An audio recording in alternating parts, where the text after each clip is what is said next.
Welcome to the Lifting Lindsay channel. Today we're going to be going over the cable crunch so that we can work our abs.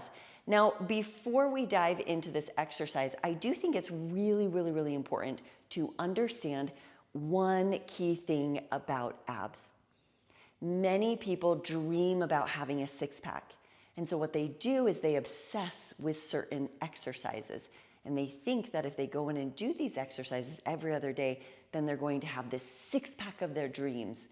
The reality is that we can have the muscle on our stomach, but we won't be able to see that said muscle if we have a nice cozy layer of body fat over it. So majority of people, when they really want to see the six-pack, they really do have to be mindful about nutrition. Now, with that being said, I'm going to touch on one other thing. Most women thrive with body fat percentages of 18% up to 25-26%. That's where their bodies thrive. That's where mentally and physically they can really enjoy life. Now, in order to see your six-pack, you're going to have to drive your body fat pretty low. In fact, I like reminding women that for us, a six-pack is more like a vacation home. It's fun. We might go and visit it once a year, but most of us do not thrive there. In fact, if you look at my stomach, right now, if I flex, this is me flexing, you can't really see a six-pack. I'd have to get perfect lighting and contort, and then you can kind of see a six-pack right there. But I'm not just walking around the gym with some shredded six-pack. I don't thrive there. I would have to drive calories too low. I would have to live a level of restriction that I actually don't want to. So although it may be fun, maybe once a year, to get a little bit leaner and see them, and to be completely honest, right now, I have spent majority of the year at maintenance, and right now I have been in a calorie deficit, which is why you can, if I contort my body and flex and get all weird, maybe see them a little bit better. But the truth is, I don't live walking around with some shredded six-pack. And I don't encourage most women to live like that as well. I really want to encourage health, and health comes down to body and mind, right? And calorie restrictions, it influences both of those. Also, women just thrive with higher body fat percentages than men. So men can walk around with a shredded six-pack and be perfectly fine and healthy, body and mind.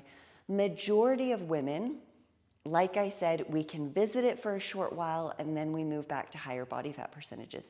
That's just how our bodies thrive. So with that being said, let's dive in to show you how we can work the abs with the cable crunch and the main mistake that I often see. So when it comes to a cable crunch, there's a few things that we need to first understand about the abs, is that we're not just folding at the hips. We're not just going like this and keeping the back perfectly straight, okay? That's actually going to be working more of our hip flexors, not our abs. You see, our abs have attachments up here and down here. And when we contract the abs together, what we're actually gonna find is that we start curving at the back. Do you see that? So that's what we're going for with the cable crunch. We're going to lengthen out the abs, and then we're going to flex them and think about bringing them together. And what's going to happen is that back is going to start to curve. Notice how I didn't really change anything at the hips, right? There wasn't this folding over at the hips. It was more of this back curving. That's what we're going for. So when you set it up with the pulleys, I also don't want you to turn it into kind of some lat pull down. pulling this down here and then folding at the hips. That's usually what people do. They do a combination of lat pull down and then hip flexors going down.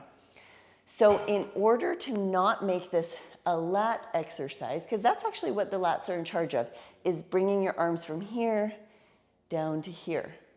So in order to not make it a lat exercise, we have to fix our arms in place. So I usually choose like a 90-degree angle and get it fixed in place right there. I allow my abs to stretch and lengthen here. I keep my arms fixed at that 90-degree right here. And then I initiate by thinking almost of the top abs slowly like rolling down this way. So think of them almost like rolling on top of each other and allowing the back to kind of curve as we're contracting through this motion. And that's the end right there of that contraction for me. If I just try to move down, it's just coming at my hip flexors at that point, okay? I'm not getting any more contraction with or shortening of the ab muscles. So keep the arms at a 90, and you can kind of let the abs lengthen back a little bit, and then just think about them contracting and shortening, coming together to about right there, right? So notice how I'm not moving my arms like this. I'm not pulling this down. I'm trying to keep that angle at a 90 as I just contract. And then move back up. So where most people go wrong, once again, is they're just folding. I can just do this all day long with those hip flexors, right? Versus the abs contracting and controlling that movement. So this is a fabulous exercise when it comes to working and hypertrophying the abs because we can load it really well. With a crunch, we don't have as much options or going as heavier to load it. It is possible, but I do prefer this when we are going for hypertrophy work. So let me also now show you another option. If you lift at home, we can do this with pulleys as well. So you can see right here that I've set the pulleys up at the very, very top of the door, and I'm going through that same motion that I instructed. We're not just folding at the hips, but we're actually allowing our abs to contract and come down and shorten, and then we go back up. So when it comes to working our abs, there's a few things that I want you to keep in mind. Pulley system is a fabulous way to really load it, but we're not just bending at the hips. Another thing is you can have a ton of muscle on your abs. We're never gonna see it though if we don't get into a calorie deficit. And unfortunately, every single body has a different map of where it pulls body fat from first. So just getting into a calorie deficit doesn't mean that you're gonna zap the body fat directly off your abs. Your genetic makeup, maybe it comes off of your butt and your legs at first, or maybe it comes off of your arms at first. So that's really important to understand. Now, it is possible for us to build out our abs a little bit more so we can see it at higher body fat percentages. That's very real and very possible. So the important thing is we're finding that sweet spot of, yes, we're using these exercises to build, and if we can't see them, we just need to pull back on the nutrition until we kind of can, but also keeping in mind that we really do, for women especially, when it comes to fertility, we do need to, just enjoying life in general, we do need to stay within healthy body fat percentages. And for some of us, Staying in a healthy body fat percentage for body and mind just may not be possible to see the abs year round, and that's okay. It's something we can visit, enjoy for a few weeks, maybe when we go on vacation, and then come back and just kind of go back to a really, really healthy body fat percentage where we're just thriving.